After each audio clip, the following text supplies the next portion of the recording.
اعوذ باللہ من الشیطان الرجیم بسم اللہ الرحمن الرحیم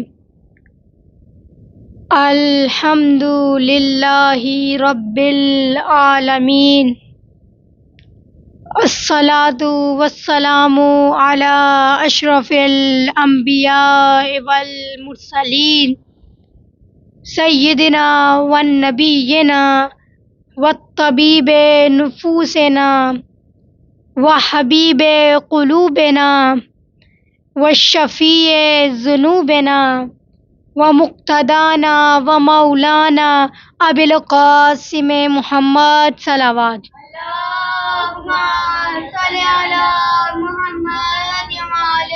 محمد وعجل فرجهم. اما بعد فقد قال اللہ تعالی فی کتابہ المجید والفرقانہ الحمید وقولہ الحق. بسم اللہ الرحمن الرحیم. ان الذین یحبون ان تشیع الفاحشۃ فی الذین آمنوا لهم عذاب علیم فی الدنیا والآخرہ. صلوات. اللہم صل علی محمد وعلی محمد وسلم. عزیزان محترم، صاحبان علم و دانش، موالیان علی و بطول و جانثاران اولاد رسول، عزاداران امام حسین، صاحبان ایمان و تقوی اور میرے لیے قابل قدر اور قابل احترام ساتھیوں، آج میں نے آپ کے سامنے جس سورہ کی تلاوت کا شرف حاصل کیا ہے وہ سورہ نور ہے. سورہ نور جو کہ قرآن مجید کا سورہ نمبر 24 ہے اور اس کی آیت نمبر 19 میں ارشاد فرماتا ہے، خدا فرماتا ہے ان الذین یحبون ان تشیع الفاحشۃ فی الذین آمنوا لهم عذاب علیم فی الدنیا والآخرہ. خدا فرماتا ہے ان الذین، بے شک وہ لوگ، یحبون کہ جو شوق رکھتے ہیں، کہ جو پسند کرتے ہیں، جو رغبت رکھتے ہیں، کہ جو چاہتے ہیں. کیا چاہتے ہیں؟ ان تشیع الفاحشہ، کہ وہ برائیوں کو عام کرے، وہ گناہوں کو عام کرے، وہ عیبوں کو بیان کرے. کن لوگوں کے عیبوں کو بیان کرے؟ کن لوگوں کے گناہوں کو بیان کرے؟ کن لوگوں کے برے کاموں کو بیان کرے؟ تو خالق فرماتا ہے فی الذین آمنوا، ایمان لانے والوں لوگوں کی برائیوں کو عام کرے، با ایمان لوگوں کے عیبوں کو بیان کرے. تو جو لوگ یہ کام کرتے ہیں تو ان کے لیے خالق نے فرمایا لہم عذاب علیم، تو ان کے لیے دردناک عذاب ہے، فی الدنیا، دنیا میں بھی، والآخرہ، اور آخرت میں بھی. یا علی یا علی. اللہم صلی علی محمد وعلی محمد وعجل فرجہم. اس آیت میں پروردگار فرماتا ہے کہ جو لوگ مومنین کی برائیوں کو عام کرتے ہیں یعنی غیبت کرتے ہیں تو ان کے لیے دردناک عذاب ہے، دنیا میں بھی اور آخرت میں بھی. تو میری بہنوں، غیبت کا شمار گناہان کبیرہ میں ہوتا ہے. آج میری اس مختصر سی گفتگو کا موضوع بھی غیبت ہے. غیبت کسے کہتے ہیں؟ کسی مومن بھائی کے گناہ کو لوگوں کے سامنے آشکار کرنا غیبت ہے. کسی مومن بھائی کی برائی کو لوگوں کے سامنے ظاہر کرنا غیبت ہے. کسی مومن بھائی کے برے کاموں کو لوگوں کے سامنے بیان کرنا بھی غیبت ہے. اسی طرح سے کسی مومنہ بہن کے گناہ کو لوگوں کے سامنے آشکار کرنا غیبت ہے. کسی مومنہ بہن کے برے کاموں کو لوگوں کے سامنے ظاہر کرنا غیبت ہے. کسی مومنہ بہن کے عیبوں کو لوگوں کے سامنے بیان کرنا غیبت ہے. اسی طرح سے کسی مومنہ بہن کے نقص بیان کرنا، مثلا کہے کہ وہ کالی ہے، وہ موٹی ہے، وہ بونی ہے، یعنی چھوٹے قد والی کہے تو یہ بھی غیبت ہے. اسی طرح سے کسی کو گالی دینا بھی غیبت ہے. مثلا کوئی کہے کہ فلاں کا باپ بد کردار ہے، یا کنجوس مکی چوس ہے، یا پیٹو ہے، یعنی بہت زیادہ کھانے والا، تو یہ بھی غیبت ہے. غیبت کی ڈیفینیشن بیان کرنے کے لیے، غیبت کی وضاحت کے لیے میں آپ کے سامنے ایک مثال بیان کرتی چلوں. درود پڑھے محمد والے محمد پر. اللهم صل على محمد دم والے محمد واجل فرجہم. دیکھیں بیماریاں دو طرح کی ہوتی ہیں. بیماری دو طرح کی ہوتی ہے. سب سے پہلی پینفل بیماری اور دوسری پین لیس بیماری. سب سے پہلی پینفل بیماری. پینفل وہ بیماری ہے کہ جس کے درد کا ہمیں فوراً احساس ہو جاتا ہے، کہ جس کا ہم فوراً علاج کروا لیتے ہیں. مثلا کسی کی ٹانگ ٹوٹ جاتی ہے، اسے درد ہوتا ہے، اسے تکلیف ہوتی ہے، تو اس کا فوراً ہی علاج کروا لیتا ہے. اسی طرح سے خدا نخواستہ کسی کی بازو ٹوٹ جاتی ہے کہ جس کی وجہ سے اس کو تکلیف ہوتی ہے، تو اس کا فوراً ہی علاج کروا لیتا ہے. یہ پینفل بیماری ہے. اور دوسری پین لیس بیماری. پین لیس وہ بیماری ہے کہ جس کی درد کا ہمیں احساس نہیں ہوتا. مثلا جیسے بعض اوقات کینسر انسان کے بدن میں پھیلتا رہتا ہے، یہاں تک کہ وہ انسان کے وجود کو ڈیمیج کر دیتا ہے، انسان کے وجود کو کھا جاتا ہے، انسان کے وجود کو ختم کر دیتا ہے. تب احساس ہی نہیں ہوتا. تو کب احساس ہوتا ہے؟ تب احساس ہوتا ہے کہ جب علاج کروانے کا وقت ہی ختم ہو جاتا ہے. جب علاج کروانے کا وقت ہی ختم ہو جاتا ہے تب ہمیں احساس ہوتا ہے. تو میری بہنوں، غیبت بھی ایک پین لیس بیماری کی طرح ہے. غیبت بھی ایک کینسر کی بیماری کی طرح ہے. یہ ایک ایسی بیماری ہے کہ جو ہمارے خاندان میں آ جاتی ہے، ہمارے معاشرے میں آ جاتی ہے، ہمارے گھروں میں آ جاتی ہے، اور یہ آ کر ہمارے رشتوں کو بگاڑ دیتی ہے. میاں بیوی میں طلاق کروا دیتی ہے، بہن بھائی میں لڑائی کروا دیتی ہے، بھائی بھائی سے ملنے کے قابل ہی نہیں رہتا. تب ہمیں جا کر اس بیماری کا احساس ہوتا ہے. تب پچھتائے کیا فائدہ جب چڑیا چگ گئی کھیت. یا انسان کو اس وقت احساس ہوگا کہ جب اس کے ہاتھوں میں ان کے نامہ اعمال دیے جائیں گے. اس نامہ اعمال میں انسان کے گناہ ہوں گے. انہی لوگوں کے بارے میں اللہ تعالیٰ سورہ کہف میں ارشاد فرماتا ہے. سورہ کہف جو کہ قرآن مجید کا سورہ نمبر 18 ہے اور اس کی آیت نمبر 49 میں ارشاد فرماتا ہے، بسم اللہ الرحمن الرحیم، مالی ھذا الکتاب لا یغادر صغیرۃ ولا کبیرۃ الا احصاها. خدا فرماتا ہے کہ جب لوگوں کے ہاتھوں میں ان کے نامہ اعمال دیے جائیں گے تو وہ فریاد بلند کریں گے، مالی ھذا الکتاب، یہ کیسی کتاب ہے، یہ کیسا نامہ اعمال ہے، لا یغادر، کہ جس میں نہیں چھوڑا، صغیرۃ ولا کبیرۃ، چھوٹے سے چھوٹا گناہ اور بڑے سے بڑا گناہ، الا احصاها، بلکہ سب کچھ درج کر لیا. خدا فرماتا ہے کہ جب لوگ قیامت کے دن ان کے ہاتھوں میں ان کے نامہ اعمال دیے جائیں گے تو وہ فریاد بلند کریں گے کہ یہ کیسی کتاب ہے کہ جس میں نہیں چھوڑا چھوٹے سے چھوٹا گناہ اور بڑے سے بڑا گناہ، بلکہ سب کچھ درج کر لیا. کیوں؟ کیونکہ انسان کو حیرت ہوگی. انسان کو حیرت کس وجہ سے ہوگی؟ انسان کو صرف اپنی نیکیاں یاد ہوں گی کہ جو انہوں نے دنیا میں انجام دی تھی، یا وہ گناہ یاد ہوں گے کہ جس کی انہوں نے توبہ کر لی تھی. وہ گناہ وہ غیبت کو گناہ نہیں سمجھتا تھا، لیکن جب ان کے ہاتھوں میں ان کے نامہ اعمال دیے جائیں گے تو وہ پکار پکار کر کہیں گے مالی حاضل کتاب لا یغادر صغیرۃ ولا کبیرۃ الا احصاها۔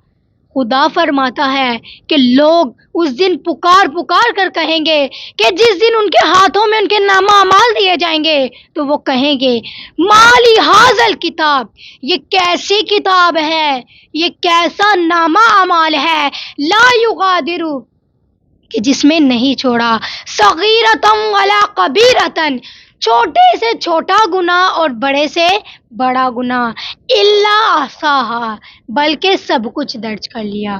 اس کی وضاحت کے لیے میں آپ کے سامنے ایک حدیث بیان کرتی چلوں، درود پڑھے محمد والے محمد کا۔ اللهم صل على محمد وعلى محمد بعد رسول خدا صلی اللہ علیہ وآلہ وسلم سے روایت ہے کہ جب قیامت کے دن لوگوں کو حساب و کتاب کے مقام پر لائیں گے اور ان کے ہاتھوں میں ان کے نامہ اعمال دیے جائیں گے، اور وہ نیک کام کہ جو انہوں نے دنیا میں انجام دیے تھے وہ قیامت کے دن نہیں پائیں گے، تو وہ کہیں گے اے خدا یہ نامہ اعمال تو میرا نہیں ہے، کیونکہ اس میں جو میں نے دنیا میں نیکیاں انجام دی ہیں وہ مجھے اس میں نظر ہی نہیں آتی۔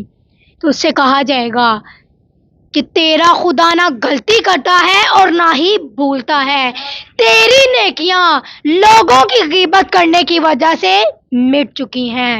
پھر دوسرے لوگوں کو لایا جائے گا، ان کے ہاتھوں میں ان کے نامہ اعمال دیے جائیں گے، اور وہ نیک کام کہ جو انہوں نے دنیا میں انجام نہیں دیے تھے وہ اسے پائیں گے، تو وہ کہیں گے اے خدا یہ نامہ اعمال تو میرا نہیں ہے، کیونکہ اس میں جو نیکیاں درج ہیں وہ میں نے تو انجام ہی نہیں دی۔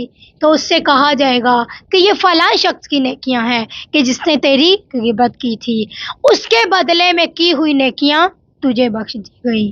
تو جی مومنین کرام، دیکھا آپ نے کتنی سخت روایت ہے۔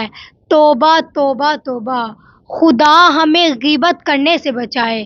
کہیں ایسا نہ ہو کہ ہم اس دن پچھتائے کہ جس دن ہمارے ہاتھوں میں ہمارے نامہ اعمال دیے جائیں، کہیں ایسا نہ ہو کہ دوسروں کے گناہ ہمارے کندھوں پر آ جائیں اور ہماری نیکیاں لوگوں کے نامہ اعمال میں چلی جائیں۔ درود پڑھے محمد۔ اللہ اکبر، یا رسول اللہ، یا علی، یا علی، اللہم صلی علی محمد وعلی محمد وعجل فرجہم۔ غیبت کرنا ہر مسلمان مرد اور عورت پر حرام ہے۔ کیوں حرام ہے؟ کیونکہ امام جعفر صادق علیہ السلام فرماتے ہیں اللہم صلی علی محمد وعلی محمد وعجل فرجہم، کہ غیبت انسان کی نیکیوں کو اس طرح کھا جاتی ہے کہ جس طرح سے آگ لکڑی کو کھا جاتی ہے۔ غور کریں کیا کیسے سب کچھ کھا جاتی ہے، ایک پیارے سے گلشن کو، ایک پیارے سے کمرے کو کیسے راکھ کر دیتی ہے۔ اسی طرح سے غیبت بھی انسان کے ایمان کو ختم کر دیتی ہے، انسان کے اعمال کو راکھ کر دیتی ہے۔ غیبت ایک ایسا گناہ ہے کہ جس کے بارے میں رسول خدا صلی اللہ علیہ وآلہ وسلم نے فرمایا محمد وعجل فرجہم۔ رسول خدا فرماتے ہیں کہ غیبت کا گناہ بڑے بڑے گناہوں سے بھی بدتر ہے، کیونکہ اگر کوئی بڑے گناہ کرتا ہے، گناہ کبیرہ کرتا ہے تو وہ معافی مانگ لیتا ہے تو خدا اسے معاف کر دیتا ہے، لیکن غیبت کرنے والے کو معاف نہیں کرتا، کیونکہ جس کی اس نے غیبت کی ہے اس سے معافی نہ مانگ لے تب تک خدا اس شخص کو معاف نہیں کرتا۔ یعنی غیبت کا گناہ بڑے بڑے گناہوں سے بھی بدتر ہے، کیونکہ اگر کوئی گناہ کبیرہ کرتا ہے تو اسے اپنے گناہ کا احساس ہو جاتا ہے تو اس کی توبہ بھی کر لیتا ہے، لیکن غیبت کرنے والے کو اپنے گناہ کا احساس ہی نہیں ہوتا تو وہ توبہ بھی نہیں کرتا. تو غیبت کا کفارہ یہ ہے کہ جس کی اس نے غیبت کی ہے اس سے معافی نہ مانگ لے، تب تک خدا اس شخص کو معاف نہیں کرتا. آیت اللہ دستغیب فرماتے ہیں کہ جو شخص لوگوں کی غیبت کرتے ہیں وہ ایسے ہیں کہ جیسے مردار کھا رہے ہوں. اگر اس نے یہ سوچا ہے کہ وہ حلال زادہ ہے تو اس نے غلط سوچا ہے. روایت میں ہے کہ غیبت سے بچو کیونکہ یہ دوزخ کے کتوں کی غذا ہے.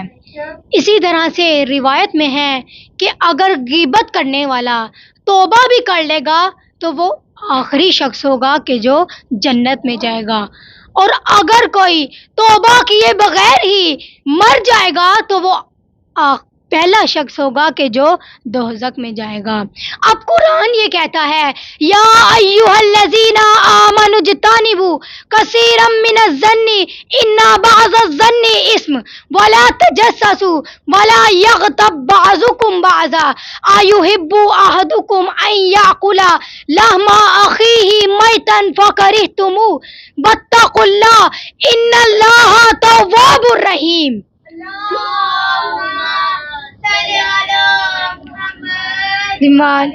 محمد واجل خدا فرماتا ہے یا ایھا الذین، اے ایمان لانے والو، اے با ایمان لوگو، اجتنبو بچو. کس سے بچو؟ کثیرا من الظن، بہت سے گمانوں سے بچو، بہت سے اندازوں سے بچو، بہت سے ٹیووں سے بچو، بہت سے تکوں سے بچو. کیوں؟ کیونکہ انا بعض الظن، کہ بعض گمان اسم گناہ ہوتے ہیں. ولا تجسسوا، اور نہ ہی تجسس کرو، اور نہ ہی لوگوں کی ذاتی معاملات میں تجسس کرو. ولا یغتب بعضکم بعضا، اور نہ ہی کسی ایک کی غیبت کرو. ایحب، کیا تم میں سے کوئی پسند کرے گا؟ احدکم، تم میں سے کوئی ایک، ان یاکل، کہ وہ کھائے. کیا کھائے؟ لحمہ، گوشت، اخیہ، اپنے بھائی کا، میتن، مرے ہوئے بھائی کا. اب قرآن یہ کہتا ہے مجھے پتا ہے فکرہتموہ، تمہیں پسند نہیں آئے گا، تم اسے کراہت کرو گے، تمہیں ہرگز پسند نہیں آئے گا. خدا نخواستہ کسی کے بھائی کی ڈیتھ ہو جاتی ہے، کسی کا بھائی فوت ہو جاتا ہے تو اس کا دل رنجیدہ ہوتا ہے اور آنکھوں میں آنسو ہوتے ہیں. اب قرآن یہ کہتا ہے کہ ایسی صورت میں وہ اپنے مردہ بھائی کا گوشت کھائے گا. اب قرآن کہتا ہے مجھے پتا ہے فکرہتموہ، تم ہرگز پسند نہیں کرو گے، تم اسے کراہت کرو گے، تم اس اللہ اکبر. یا رسول اللہ، یا علی، یا علی، اللہ صلی علی محمد وعلی محمد وعجل پر جاؤ. امام حسن عسکری علیہ السلام فرماتے ہیں ما صلی علی محمد وعلی محمد وعجل فرجہم، کہ تمہارا مومن بھائی کی غیبت کرنا مردار کھانے سے بھی بڑا گناہ ہے. امام رسول خدا صلی اللہ علیہ وآلہ وسلم نے فرمایا کہ میں معراج پر گیا، میں نے معراج پر کچھ لوگوں کو دیکھا کہ جو گوشت کھا رہے تھے، مردار کھا رہے تھے. تو میں نے جبرائیل سے پوچھا کہ یہ کون لوگ ہیں؟ تو جبرائیل نے کہا کہ یا رسول اللہ، یہ وہ لوگ ہیں کہ جو دنیا میں لوگوں کا گوشت کھاتے تھے، یعنی غیبت کرتے تھے. اس کے بعد خدا فرماتا ہے واتقوا اللہ، اور اللہ سے ڈرو. میری بہنوں، خدا نے توبہ کے دروازے کھول لیے ہیں. آئیں آج ہم توبہ کر لیتے ہیں. ان اللہ، بے شک اللہ، تواب الرحیم، توبہ قبول کرنے والا ہے اور رحیم ہے. مولا علی دعائے کمیل میں فرماتے ہیں یا سریع رضا، اے جلد راضی ہو جانے والے، اے جلد معاف کر جانے والے. ان اللہ تواب الرحیم، کہ بے شک اللہ توبہ قبول کرنے والا ہے اور رحیم ہے. اللہ اکبر، اللہ اکبر. یا رسول اللہ، یا علی، یا علی، یا علی.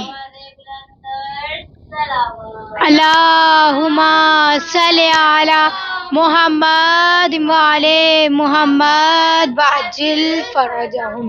خدا فرماتا ہے ان الذین یحبون ان تشیع الفاحشۃ فی الذین آمنوا لہم عذاب علیم فی الدنیا والآخرہ. خدا فرماتا ہے ان الذین، بے شک وہ لوگ، یحبونا کہ جو شوق رکھتے ہیں، جو پسند کرتے ہیں، ان تشیع الفاحشہ کہ وہ برائیوں کو عام کرے، لہم عذاب فی الذین آمنوا، ایمان لانے والوں کی، لہم عذاب علیم تو ان کے لیے دردناک عذاب ہے، فی دنیا، دنیا میں بھی، والآخرہ اور آخرت میں بھی. تو اب دیکھنا یہ ہے کہ انسان کس وجہ سے غیبت کرتا ہے. آخر کیا وجہ ہے کہ انسان اتنا بڑا گناہ کر لیتا ہے؟ اس کی وجہ یہ ہے کہ اللہ تعالیٰ سورہ ہمزہ میں ارشاد فرماتا ہے، سورہ ہمزہ جو کہ قرآن مجید کا سورہ نمبر 104 میں ارشاد فرماتا ہے، بسم اللہ الرحمن الرحیم، ویل لکل ہمزۃ لمزہ الذی جمع مالا وعددا یحسب ان مالہ اخلدا کلا لینبذن فی الحطمہ وما ادراک ما الحطمہ نار اللہ الموقدہ التی تطلع علی الافئدہ انہا علیہم مؤصدہ فی عمد ممددہ. خدا فرماتا ہے ویل لکل، وائے ہو اس پر، افسوس ہو اس پر، لعنت ہو اس پر. کس پر؟ لکلی، ہر ایک پر، ہر شخص پر، ہر فرد پر. ہمازہ دن کہ جو عیب نکالتے ہیں، جو عیب تلاش کرتے ہیں، لمزہ اور لوگوں کے سامنے بیان کرتے ہیں، لوگوں کے سامنے واضح کرتے ہیں. الذی جمع مالا وعددا، الذی یہ وہ لوگ ہیں، جمع جو جمع کرتے ہیں، مال کو، وعددا اور گنتے رہتے ہیں. یہ وہ لوگ ہیں کہ جو مال کو جمع کرتے ہیں اور گنتے رہتے ہیں. یحسبو، اور یہ گمان کرتے ہیں، انا یہ کہ ہم مالہ کہ ہمارا مال اخلدہ ہمیشہ کے لیے رہے گا. یہ گمان کرتے ہیں کہ ہمارا مال ہمیشہ کے لیے محفوظ رکھے گا، ہمیں ہمیشہ کے لیے محفوظ رکھے گا. کلا، ہرگز نہیں، لینبذن فی الحطمہ کہ یہ ضرور بضرور پھینک دیا جائے گا، فی الحطمہ جہنم کی وادی میں. ہرگز ایسا نہیں ہو سکتا کہ یہ ضرور بضرور پھینک دیا جائے گا جہنم کی وادی میں. وما ادراک ما الحطمہ، تمہیں کیا معلوم کہ جہنم کی وادی کیا ہے؟ نار اللہ الموقدہ، وہ اللہ کی بھڑکتی ہوئی آگ ہے. التی تطلع علی الافئدہ، اور یہ آگ نکلے گی علی الافئدہ لوگوں کے دلوں میں سے. اسی طرح سے جب حضرت موسیٰ نے زکوٰۃ کا حکم دیا تو قارون کے دل سے آگ نکلی. انہا علیہم موصدہ، انہا بے شک یہ آگ، علیہم موصدہ ہر طرف سے بند کر دی جائے گی، فی عمد ممددہ لمبے لمبے ستونوں میں. خدا فرماتا ہے ویل لکل ہمزۃ لمزہ، وائے ہو اس پر، افسوس ہو اس پر، لعنت ہو اس پر. کس پر؟ لکلی، ہر ایک پر، ہر شخص پر، ہر فرد پر. ہمزۃ لمزہ کہ جو عیب نکالتے ہیں، عیب تلاش کرتے ہیں اور لوگوں کے سامنے بیان کرتے ہیں، لوگوں کے سامنے واضح کرتے ہیں، لوگوں کے سامنے بیان کرتے ہیں. یعنی لعنت ہو اس پر کہ جو عیب نکالتے ہیں اور لوگوں کے سامنے بیان کرتے ہیں. یہ کیوں عیب تلاش کرتے ہیں؟ تو اس کا جواب پروردگار نے دیا، الذی جمع مالا وعددا، الذی یہ وہ لوگ ہیں، جمع جو جمع کرتے ہیں، مال کو، وعددا اور گنتے رہتے ہیں. یہ مال کا عاشق ہے، یہ مال کو جمع کرتا ہے اور اپنے پاس رکھتا ہے. نہ یہ اللہ کے راستے پر خرچ کرتا ہے، نہ یہ خمس ادا کرتا ہے اور نہ ہی زکوٰۃ ادا کرتا ہے، بلکہ حب دنیا اس کا سبب بنتی ہے کہ وہ لوگوں کے عیب تلاش کرے اور لوگوں کے سامنے بیان کرے. اسی بات کو رسول خدا صلی اللہ علیہ وآلہ وسلم نے بیان کیا.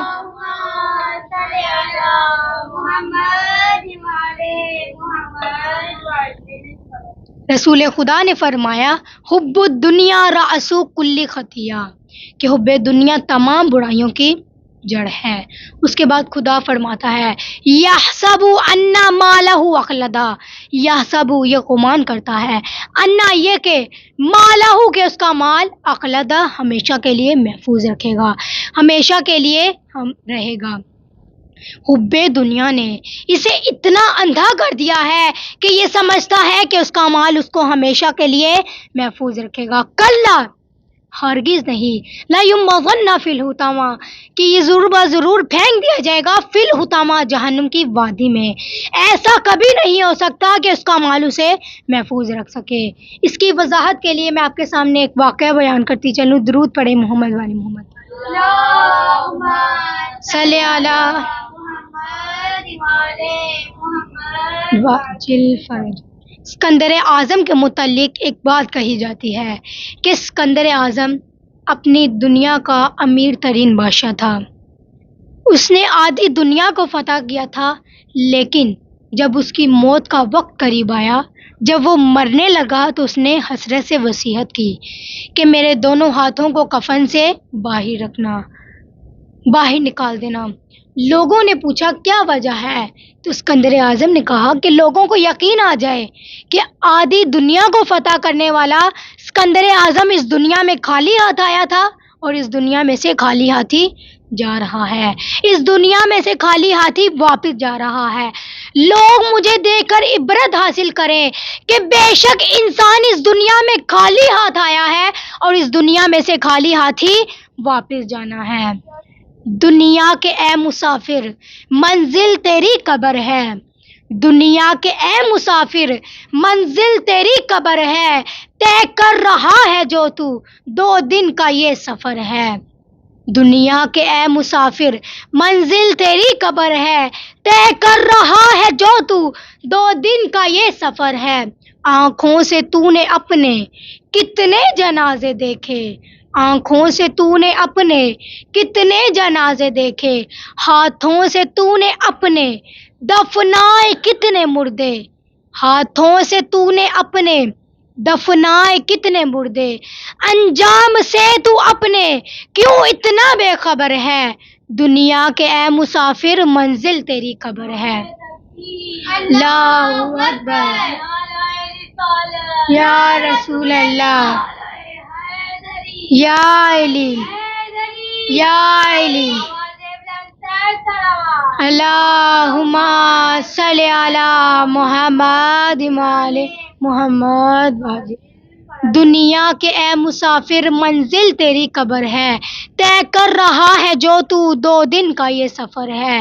یہ اونچے اونچے محل کچھ کام کے نہیں ہے، یہ اونچے اونچے محل کچھ کام کے نہیں ہے، یہ عالیشان بنگلے کچھ کام کے نہیں ہے، یہ عالیشان بنگلے کچھ کام کے نہیں ہے، 2 گز زمیں کا ٹکڑا چھوٹا سا تیرا گھر ہے، مٹی کے پتلے تجھ کو مٹی میں ہے سمانا، مٹی کے پتلے تجھ کو مٹی میں ہے سمانا، ایک دن یہاں تو آیا اور ایک دن یہاں سے جانا، رکنا نہیں یہاں پر جاری تیرا سفر ہے، دنیا کے اے مسافر منزل تیری قبر ہے۔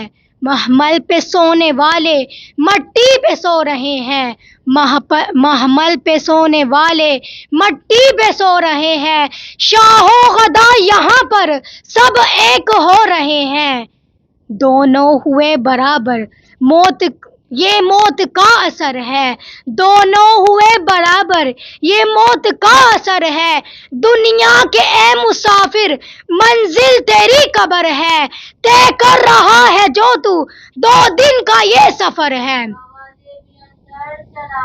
اللہم محمد وعلی محمد وعجل فرجہم۔ تو خدا فرماتا ہے کلا، ہرگز نہیں، لا ینبذن فی الحطمہ، ایسا کبھی نہیں ہو سکتا کہ انسان کا مال اسے محفوظ رکھے۔ اگر انسان کا مال اسے محفوظ رکھ سکتا ہے تو وہ قارون کا مال ہے کہ جو اسے محفوظ رکھ سکتا ہے۔ آپ کو پتہ ہے کہ قارون کے خزانوں کی چابیاں اونٹوں پر جاتی تھی۔ اللہم صلی علی محمد وعلی اگر انسان کا مال اسے محفوظ رکھ سکتا ہے تو وہ قارون کا مال ہے کہ جو اسے محفوظ رکھتا ہے. اگر انسان کا مال اسے محفوظ رکھتا ہے تو وہ قارون کا مال ہے کہ جو اسے محفوظ رکھتا ہے. آپ کو پتہ ہے کہ قارون کے خزانوں کی چابیاں اونٹوں پر جاتی تھی. اللہ تعالیٰ قارون کے واقعے کو سورہ قصص میں بیان کرتا ہے. سورہ قصص جو کہ قرآن مجید کا سورہ نمبر 28 ہے اور اس کی آیت نمبر اللہم صلی علی محمد وعلی محمد وعجل. معذرت کے ساتھ اگر انسان کا مال اسے محفوظ رکھتا تو قارون کا مال اسے محفوظ رکھتا. آپ کو پتہ ہے کہ قارون کے خزانوں کی چابیاں اونٹوں پر جاتی تھی. اللہ تعالیٰ قارون کے واقعے کو سورہ قصص میں بیان کرتا ہے. سورہ قصص جو کہ قرآن مجید کا سورہ نمبر 28 ہے اور اس کی آیت نمبر 76 میں ارشاد فرماتا ہے انا قارون کانا من قومی موسیٰ. انا بے شک قارون کانا تھا من قومی قوم میں سے موسیٰ کی قوم میں سے. بے شک قارون موسیٰ کی قوم میں سے تھا. اور یہ مشہور ہے کہ قارون حضرت موسیٰ کا قریبی رشتہ دار تھا. حضرت موسیٰ کا چچا زاد بھائی یا خالہ زاد بھائی تھا. حضرت موسیٰ کا امتی تھا. قارون توریت کا علم جانتا تھا اور مومنین کی صف میں تھا. لیکن دولت کا گھمنڈ، دولت کا عشق اسے کفر کی آغوش میں لے گیا اور وہ زمین میں غرق ہو گیا. قارون نے بہت سی دولت کمائی تھی لیکن اس کا ایمان مضبوط نہیں تھا. قارون کی دولت کا اندازہ یہ تھا کہ قرآن یہ کہتا ہے کہ ہم نے قارون کو اتنے خزانے دے دیے کہ اس کے خزانوں کو ایک طاقتور گروہ کے لیے اٹھانا مشکل تھا. قرآن قارون کی دولت کا عالم یہ بتاتا ہے فخرج علی قومہ فی زینتی. فخرج کہ جب قارون گھر سے نکلتا علی قومہ اپنی قوم کے سامنے سے فی زینتی تو وہ سج دھج کے ساتھ نکلتا، زینت کے ساتھ نکلتا، فیشن کے ساتھ نکلتا. قارون 4000 غلاموں کی قطار کے ساتھ بنی اسرائیل کے درمیان سے گزرتا. اس کے ساتھ کنیزیں بھی ہوتی کہ جو سفید کھچروں پر سوار ہوتی. جب وہ سج دھج کے نکلتا تو قرآن یہ کہتا ہے قال الذین یریدون الحیات الدنیا. قال الذین وہ لوگ یریدون الحیات الدنیا کہ جو حب دنیا رکھتے تھے، کہ جو دنیا کی محبت رکھتے تھے، کہ جو خواہشات دنیا رکھتے تھے، وہ کہنے لگے یا لیتا اے کاش لانا مثل ما اوتی قارون، اے کاش ہمارے پاس بھی قارون جیسی دولت ہوتی، قارون جیسی مال و دولت ہوتی. جب وہ سج دھج کے نکلتا تو لوگ کہتے کہ اے کاش ہمارے پاس بھی قارون جیسی دولت ہوتی. ایک روز جب حضرت موسیٰ نے زکوٰۃ کا حکم دیا تو قارون نے اپنی رقم کا حساب لگایا تو وہ ایک کثیر رقم بن رہی تھی تو اس نے دینے سے انکار کر دیا. بلکہ قرآن یہ کہتا ہے کہ قارون نے کہا قال انما اوتیتہ علی علم عندی. قارون نے کہا انما فقط اوتیتہ میرے پاس جو مال و دولت ہے علی علم عندی تو یہ میرے علم کی وجہ سے میرے پاس ہے. اب قارون نے تو زکوٰۃ دینے سے منع کر دیا. اب قارون نے سوچا کہ وہ حضرت موسیٰ کو ذلیل و رسوا کریں. اس نے حضرت موسیٰ کی مخالفت کی اور بنی اسرائیل کے دولت مند لوگوں کے سامنے کھڑا ہوا اور کہا اے لوگو، موسیٰ تم سے یہ چاہتا ہے کہ تمہاری دولت تم سے حاصل کر لے. اس نے تمہیں نماز کا حکم دیا، تم نے قبول کیا، کیا تم یہ بھی برداشت کرو گے کہ تمہاری دولت تم سے لے لے؟ اب دولت کا نشہ اسے اس حد تک لے گیا کہ اس نے سوچا کہ وہ حضرت موسیٰ کا مقابلہ کرے. اس نے سوچا کہ مقابلہ میں کیسے کروں. پھر اس نے اپنے ساتھ ایک عورت کو ملایا اور اسے مال و دولت کی اشرفیاں دی، 2 اشرفیاں دی اور کہا کہ تم نے موسیٰ پر بدکاری کا الزام لگانا ہے. اور دوسری طرف قارون حضرت موسیٰ کے پاس آیا اور کہا کہ آپ لوگوں کو الہی احکام سنائیں. جب حضرت موسیٰ منبر پر آئے اور آ کر فرمایا اے لوگو، اللہ سے ڈرو، اللہ کا حکم مانو، نماز قائم کرو اور کبھی بھی غلط کام نہ کرو، کبھی بھی بدکاری نہ کرو. کسی شخص نے کہا کیا موسیٰ یہ حکم آپ کے لیے بھی ہے؟ حضرت موسیٰ نے کہا جی۔ تو انہوں نے کہا کہ ہمیں خبر ملی ہے کہ آپ نے غلط کام کیا ہے، آپ نے برا کام کیا ہے۔ تو حضرت موسیٰ نے کہا کہ کون سا میں نے برا کام کیا ہے؟ تو انہوں نے کہا کہ یہ عورت شکایت کر رہی تھی کہ آپ نے غلط کام کیا ہے، یہ گواہی دیتی ہے کہ آپ نے غلط کام کیا ہے۔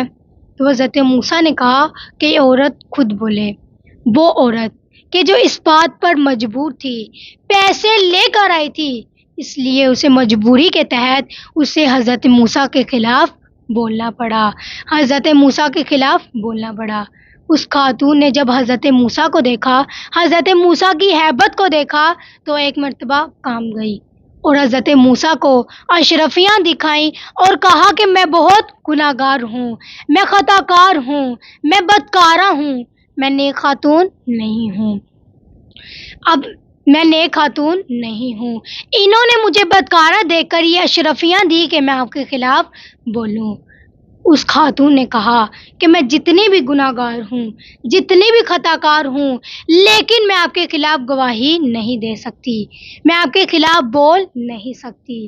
میں نے اس وقت پیسے کی محبت میں، مال و دولت کی محبت میں پیسے وصول کر لیے، لیکن اب میں گواہی دیتی ہوں کہ آپ نے غلط کام نہیں کیا۔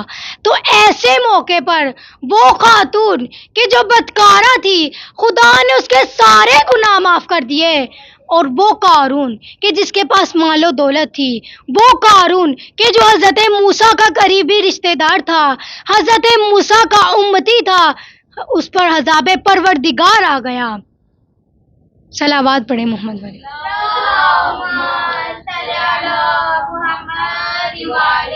محمد واجل فرجہم، اس پر عذاب پروردگار آ گیا۔ اس قارون کے بارے میں قرآن یہ کہتا ہے فَخَسَفْنَا بِهِ وَبِدَارِهِ الْأَرْضَ، فَخَسَفْنَا ہم نے دھنس دیا، بِهِ قارون کو، وَبِدَارِهِ الْأَرْضَ اور اس کے گھر کو زمین میں دھنس دیا، ہم نے قارون کو اس کے گھر میں دھنس دیا۔ اب وہ مال و دولت کہ جو قارون کی شان و شوکت بنی ہوئی تھی، خدا نے اسی مال و دولت کے ساتھ اسے زمین میں نیست و نابود کر لیا، اسے زمین میں غرق کر دیا۔ اللہ اکبر، رسول اللہ، یا علی، اللہم صلی علی محمد محمد واجل فرجہم۔ خدا نے قارون کو اس کے گھر کے ساتھ نیست و نابود کر دیا۔ اب قرآن یہ کہتا ہے فَخَسَفْنَا بِهِ وَبِدَارِهِ الْأَرْضَ کہ ہم نے دھنس دیا قارون کو اور اس کے گھر کو زمین میں۔ اور وہ لوگ کہ جو یہ کہتے تھے یا لیتا لنا مثل ما اوتی قارون کہ اے کاش ہمارے پاس بھی قارون جیسی مال و دولت ہوتی، ہمارے پاس بھی قارون جیسا خزانہ ہوتا۔ جب انہوں نے یہ عالم دیکھا تو ایک مرتبہ خدا کا شکر ادا کرنے لگے کہ اے خدا تیرا اسی پر شکر ادا کرتا ہوں کہ ہمارے پاس قارون جیسی دولت نہیں ہے، ہم اسی پہ تیرا شکر ادا کرتے ہیں۔ خدا فرماتا ہے فَخَسَفْنَا بِهِ وَبِدَارِهِ الْأَرْضَ کہ ہم نے دھنس دیا قارون کو اس کے گھر کے ساتھ زمین میں۔ اب فرعون کہاں غرق ہوا؟ اب جو دیکھنے کی چیز ہے وہ یہ ہے کہ فرعون کہاں غرق ہوا۔ وہ دریائے نیل کہ جسے وہ صبح و شام دیکھتا تھا، اور وہ دریائے نیل کہ جو انسان کی زندگی کا سبب تھا، وہ خوش ہوتا کہ میرے گھر کے آگے سے نہر گزرتی ہے، میرے گھر کے آگے سے نہر جا رہی ہے۔ تو جب اس پر عذاب پروردگار آ گیا تو فرعون اسی پانی میں نیست و نابود ہو گیا، اسی پانی میں غرق ہو گیا۔ اب دیکھا جائے کہ یہ تو پانی انسان کی زندگی کا سبب تھا، اس نے کیسے اپنے آپ کو ڈبو دیا، اور کہا کہ عجیب بات ہے کہ فرعون دریائے نیل میں غرق ہو گیا اور قارون اپنے گھر کے سینے میں ہی دفن ہو گیا۔ اس کا مطلب یہ ہوا کہ فرعون اور اس کے ساتھی دریائے نیل میں غرق ہو گئے کہ جو دریائے نیل انسان کی زندگی کا سبب تھا، انسان کی زندگی کا عظیم سرمایہ تھا، اور قارون اس گھر میں دفن ہو گیا کہ جو گھر اس کے لیے زینت کا سبب تھا۔ یا علی سلامت رہیں. محمد صلوات. اللہم صلی علی محمد وآل محمد واجل فرجہم. ایک اور بات واضح کرتی چلوں، خدا فرماتا ہے کہ زمین میں سیر کرو، سفر کرو. خدا 6 مقامات میں فرماتا ہے کہ آپ زمین میں سفر کرو. ان مقامات میں ایک مقام سورہ انعام میں ارشاد فرماتا ہے سیروا فی الارض ثم انظروا کیف کان عاقبۃ المکذبین. خدا فرماتا ہے سیرو، سیر کرو، سفر کرو، فی الارض زمین میں، ثم انظروا اور دیکھو، کیف کان عاقبۃ المکذبین کہ جھوٹوں کا انجام کیا ہوا، مکذبین کا انجام کیا ہوا. خدا فرماتا ہے کہ زمین میں سیر کرو، سفر کرو اور دیکھو کہ جھوٹوں کا انجام کیا ہوا. خدا ایک اور مقام میں فرماتا ہے العاقبۃ للمتقین کہ خیر کا انجام متقین کے لیے ہے، خیر کا انجام متقین کے لیے ہے، خیر کا انجام سچوں کے لیے ہے. یعنی آپ جائیں بابل اور جا کر دیکھیں کہ نمرود کا انجام کیا ہوا اور حضرت ابراہیم کا انجام کیا ہوا. آپ جائیں مصر اور جا کر دیکھیں کہ فرعون کا انجام کیا ہوا اور حضرت موسیٰ کا انجام کیا ہوا. آپ جائیں ایران اور جا کر دیکھیں کہ شاہ ایران کا انجام کیا ہوا اور امام خمینی کا انجام کیا ہوا. آپ جائیں شام اور جا کر دیکھیں امیر شام کا انجام کیا ہوا اور امیر المومنین کا انجام کیا ہوا. آپ امیر شام کی قبر پہ جائیے اور اس کی قبر کی ویرانی کو دیکھیں، دیدہ عبرت کی نگاہ سے دیکھیں اور پوچھیں کہ کل تک تو مولا علی پہ تبرہ کرتا تھا، مولا علی سے بغض رکھتا تھا، بتا تیرا غرور آج کہاں ہے.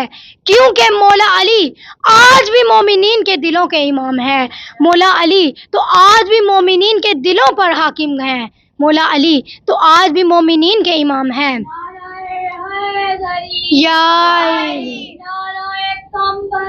یا علی یا علی یا علی یا علی اللہم صلی علی محمد وآل محمد واجل فرجہم. کیونکہ مولا علی آج بھی مومنین کے دلوں کے امام ہیں، مولا علی تو آج بھی مومنین کے دلوں کے حاکم ہیں، مولا علی تو آج بھی مومنین کے امام ہیں. اور تو بتا کہ تیرا انجام کیا ہوا، کیونکہ شمس و قمر نجوم تجلی علی کا ہے، شمس و قمر نجوم تجلی علی کا ہے، جو کچھ ہے کائنات میں باللہ علی کا ہے. میرے ساتھ مل کر بولیے گا علی کا ہے. جب کوئی عالم پڑھتا ہے تو اس کے علم کا پتہ چلتا ہے، تو جب مجمع بولتا ہے تو علی کے عشق کا پتہ چلتا ہے. میرے ساتھ مل کر بولیے علی کا ہے. شمس و قمر نجوم تجلی علی کا ہے، شمس و قمر نجوم تجلی علی کا ہے، شمس و قمر نجوم تجلی علی کا ہے، جو کچھ ہے کائنات میں باللہ علی کا ہے. شمس و قمر نجوم تجلی علی کا ہے، جو کچھ ہے کائنات میں باللہ علی کا ہے. اتری جو ذوالفقار تو بولے رسول حق، اتری جو ذوالفقار تو بولے رسول حق، عرش بری پہ اسلحہ خانہ علی کا ہے. یا علی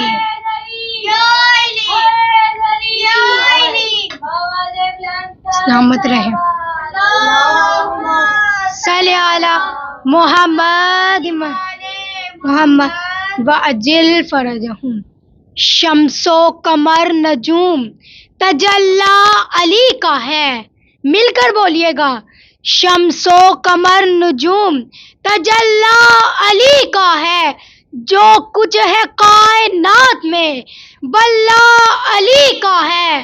اتری جو ذوالفقار تو بولے رسول حق، اتری جو ذوالفقار تو بولے رسول حق، عرش بری پہ اسلحہ خانہ علی کا ہے، منظر فضائے دہر میں سارا علی کا ہے، منظر فضائے دہر میں سارا علی کا ہے، جس سمت دیکھتی ہوں نظارہ علی کا ہے۔ یا علی یا علی یا علی، سلامت رہے۔ اللہم صلی علی محمد وعلی محمد وعجل فرجہم۔ منظر فضائے دہر میں سارا علی کا ہے، جس سمت دیکھتی ہوں نظارہ علی کا ہے، مرحب دو نیم ہے سر مقتل پڑا ہوا، مرحب دو نیم ہے سر مقتل پڑا ہوا، اٹھنے کا اب نہیں ہے کہ یہ مارا علی کا ہے، اہل ہوس کی لقمائے تر پر رہی نظر، اہل ہوس کی لقمائے تر پر رہی نظر، نانے جوی پہ صرف گزارا علی کا ہے، آثار پر کے مہدی دوراں کے یوں لگا، آثار پر کے مہدی دوراں کے یوں لگا، جیسے ظہور وہ بھی دوبارہ علی کا ہے۔ الاجل الاجل الاجل الاجل الاجل الاجل، سلامت رحم۔ اللہم صلی علی محمد وعلی محمد وعجل فرجہم۔ تو خدا فرماتا ہے سیرو فی الارض ثم انظروا کیف کان عاقبۃ المکذبین، کہ زمین میں سیر کرو اور دیکھو کہ جھوٹوں کا انجام کیا ہوا اور سچوں کا انجام کیا ہوا۔ یعنی آپ جائیں بابل اور جا کر دیکھیں کہ نمرود کا انجام کیا ہوا اور حضرت ابراہیم کا انجام کیا ہوا۔ آپ جائیں مصر اور جا کر دیکھیں کہ فرعون کا انجام کیا ہوا اور حضرت موسیٰ کا انجام کیا ہوا۔ آپ جائیں ایران اور جا کر دیکھیں کہ شاہ ایران کا انجام کیا ہوا اور امام خمینی کا انجام کیا ہوا۔ آپ جائیں شام اور جا کر دیکھیں امیر شام کا انجام کیا ہوا اور امیر المومنین کا انجام کیا ہوا۔ اور آپ جائیں کربلا اور جا کر دیکھیں کہ یزید کا انجام کیا ہوا اور امام حسین کا انجام کیا ہوا۔ یزید کل بھی مرد آباد تھا، یزید آج بھی مرد آباد ہے، یزید کل بھی مرد آباد تھا، یزید آج بھی مرد آباد ہے، حسین کل بھی زندہ باد تھا اور حسین آج بھی زندہ باد ہے۔ زندہ باد زندہ باد زندہ باد،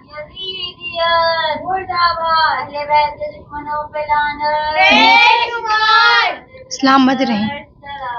اللہم صلی علی محمد وعلی محمد وعجل فرجہم۔ یزید کل بھی مرد آباد تھا، یزید آج بھی مرد آباد ہے، حسین کل بھی زندہ باد تھا اور حسین آج بھی زندہ باد ہے۔ زہرا کا لال جانے پیمبر حسین ہے، زہرا کا لال جانے پیمبر حسین ہے، کرب و بلا صدف ہے تو گوہر حسین ہے۔ زہرا کا لال جانے پیمبر حسین ہے، کرب و بلا صدف ہے تو گوہر حسین ہے۔ کرب و بلا کی جنگ کا آغاز ہے غدیر، کرب و بلا کی جنگ کا آغاز ہے غدیر، منظر تو ہے علی پسے منظر حسین ہے۔ نالین حیدر حیدر حیدر حیدر، مل کر بولیں حیدر حیدر حیدر حیدر،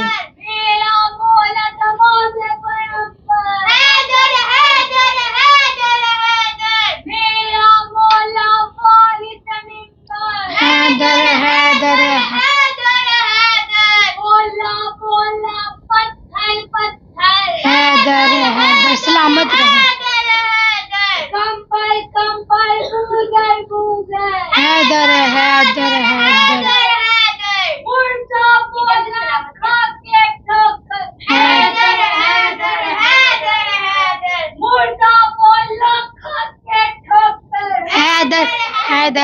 حیدر حیدر حیدر حیدر سلامت رہے. اللہم صلی علی محمد وعجل فرجہم. زہرا کا لال جان پیمبر حسین ہے، کرب و بلا صدف ہے تو گوہر حسین ہے. کرب و بلا کی جنگ کا آغاز ہے غدیر، کرب و بلا کی جنگ کا آغاز ہے غدیر. منظر تو ہے علی پس منظر حسین ہے، نالین مصطفیٰ کے تلے کائنات ہے، نالین مصطفیٰ کے تلے کائنات ہے. اور مصطفیٰ کی پشت کے اوپر حسین ہے. لبیک یا زینب، لبیک یا زینب، لبیک یا حسین. سلامت رہے، خدا آپ کو سلامت رکھے. اللہم صلی علی محمد وعلی محمد.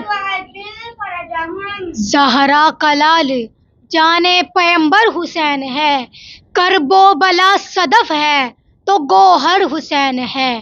کرب و بلا کی جنگ کا آغاز ہے غدیر، منظر تو ہے علی پس منظر حسین ہے، نالین مصطفیٰ کے تلے کائنات ہے، نالین مصطفیٰ کے تلے کائنات ہے. اور مصطفیٰ کی پشت کے اوپر حسین ہے. فرش عزا بچھا گئی زینب کا شکریہ، فرش عزا بچھا گئی زینب کا شکریہ. بے گر یزید ہو گیا گر گر حسین ہے. زندہ باد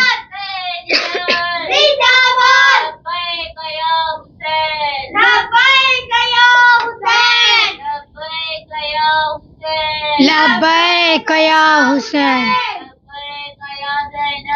لبیک یا زینب. سلامت رہے. اللہم صلی علی محمد وعلی محمد وعجل فرجہم. بس مومنات، میں آپ کی زحمتوں کو تمام کیا. میری پوری گفتگو کا خلاصہ یہ ہے، نتیجہ یہ ہے کہ مولا علی کے چاہنے والے اور جناب سیدہ کی کنیزیں اپنے آپ کو غیبت جیسی بیماری سے کیسے محفوظ رکھ سکتی ہیں، غیبت جیسے گناہ سے کیسے محفوظ کر سکتی ہیں، کیسے محفوظ رکھ سکتی ہیں. تو اس کے لیے شہید ثانی نے بہت ہی خوبصورت انداز میں، بہت ہی اچھے طریقے سے، بہت ہی آسان انداز میں بیان کرتے ہیں. شہید ثانی فرماتے ہیں سب سے پہلا کہ جب کوئی آپ کے سامنے کسی شخص کی غیبت کرنے کے لیے آئے تم اسے فوراً ہی منع کر دو، کیونکہ 100% یقیناً وہ تمہاری باتیں بھی لوگوں کے سامنے بیان کرتا ہے، لوگوں کے سامنے بتاتا ہے. اور دوسرا کہ غیبت کی وجہ سے اپنے مومن بھائی یا مومنہ بہن کی طرف بدگمانی نہ کرو، کیونکہ خدا فرماتا ہے اجتنبوا کثیرا من الظن ان بعض الظن اثم. کیونکہ خدا فرماتا ہے اجتنبوا بچو کثیرا من الظن، بہت سے گمانوں سے بچو، بہت سے ٹیووں سے بچو، بہت سے تکوں سے بچو، بہت سے اندازوں سے بچو. انا بعض الظن اسم، کہ بعض گمان اسم گناہ بھی ہوتے ہیں. اور تیسرا کہ غیبت کی وجہ سے لوگوں کی ذاتی معاملات میں تجسس نہ کرو. خدا کو پسند نہیں ہے کہ کوئی کسی کی ذاتی معاملات میں دخل انداز ہو. خدا فرماتا ہے وَلَا تَجَسَّسُوا، اور تجسس نہ کرو، لوگوں کی ذاتی معاملات میں تجسس نہ کرو. اور چوتھا کہ غیبت کو اچھا مت سمجھو. اس میں مزہ تو بہت آتا ہے، لیکن شہید ثانی فرماتے ہیں کہ غیبت کو اچھا مت سمجھو. کہیں ایسا نہ ہو کہ تم بھی اس گناہ میں مبتلا ہو جاؤ. کہیں ایسا نہ ہو کہ کہیں تمہیں بھی اس بیماری کی عادت پڑ جائے. خداوند متعال سے دعا ہے کہ ہمیں غیبت جیسی بیماری سے محفوظ رکھے. صلوات پڑھیں محمد والے محمد والے. اللهم صل على محمد وعلى محمد وعجل فرجهم اجمعين. اب میں آپ کے سامنے چند جملے مصائب کے عرض کرتی چلوں. عصر عاشور جب حضرت عباس کے بازو کٹ چکے، جب اونو محمد کے گلے کٹ چکے، جب قاسم کا لاشا گھوڑوں کی ٹاپوں سے پامال ہو چکا، جب علی اکبر کے برچی لگ چکی، جب قاسم کا لاشا گھوڑوں کی ٹاپوں سے پامال ہو چکا، جب ننھے علی اصغر کے حلق پر تیر لگ چکا، میں ہاتھوں کو جوڑ کر عرض کروں گی کہ جب فاطمہ زہرا کی لال کی خشک رگوں پر خنجر لگ چکا، جب شہیدوں کا امتحان ختم ہو گیا تو 11 محرم آ گئی. 11 محرم کو جناب زینب کا امتحان شروع ہوا. 11 محرم کو جب جناب زینب بھائی کی لاش پر پہنچی تو بھائی کا لاشا بے گور و کفن دیکھا، بھائی کا لاشا خون میں ڈوبے دیکھا، بھائی کا لاشا گوروں کی ٹاپوں سے پامال دیکھا، اپنے ہاتھوں پہ رسن کو دیکھا، کبھی کوفے کا بازار دیکھا اور کبھی شام کا بازار دیکھا. جب جناب زینب نے بھائی کی لاش کو دیکھا تو خود کو ایسے گرایا جس طرح سے عصر عاشور حضرت عباس گھوڑے کی زین سے زمین پر گرے تھے. اب آپ پوچھیں گے نا کہ حضرت عباس کے بازو نہیں تھے لیکن جناب زینب کے بازو تھے. ہاں عزادارو، جناب زینب کے بازو تھے لیکن ہاتھ پسے گردن رسیوں سے بندھے ہوئے تھے، اس لیے اپنے آپ کو ایسے گرایا جس طرح سے حضرت عباس گھوڑے کی زین سے زمین پر گرے تھے. گرنے کے بعد بھائی کی لاش کا طواف کرنا شروع کیا اور فرمانے لگی انت اخی الحسین، کیا میرا بھائی حسین تو ہی ہے؟ کیا ماں نے جسے چکیاں پیس کر پالا وہ حسین تو ہی ہے؟ کیا نانا جس کے لیے سواری بنا کرتے تھے وہ حسین تو ہی ہے؟ کہ جنت سے جس کے لیے لباس آیا تھا وہ حسین تو ہی ہے؟ تاریخ کہتی ہے کہ جناب زینب نے اپنے بندھے ہوئے ہاتھوں سے بھائی کی لاش کو اٹھایا، ایک مرتبہ غور سے دیکھنے لگی. جب بھائی کے جسم کا کوئی حصہ صحیح و سالم نظر نہ آیا تو بھائی کی کٹی رگوں کا بوسہ لینا شروع کیا. تاریخ کہتی ہے تنادی سیدہ زینب بصوت حزین وقلب کئیب.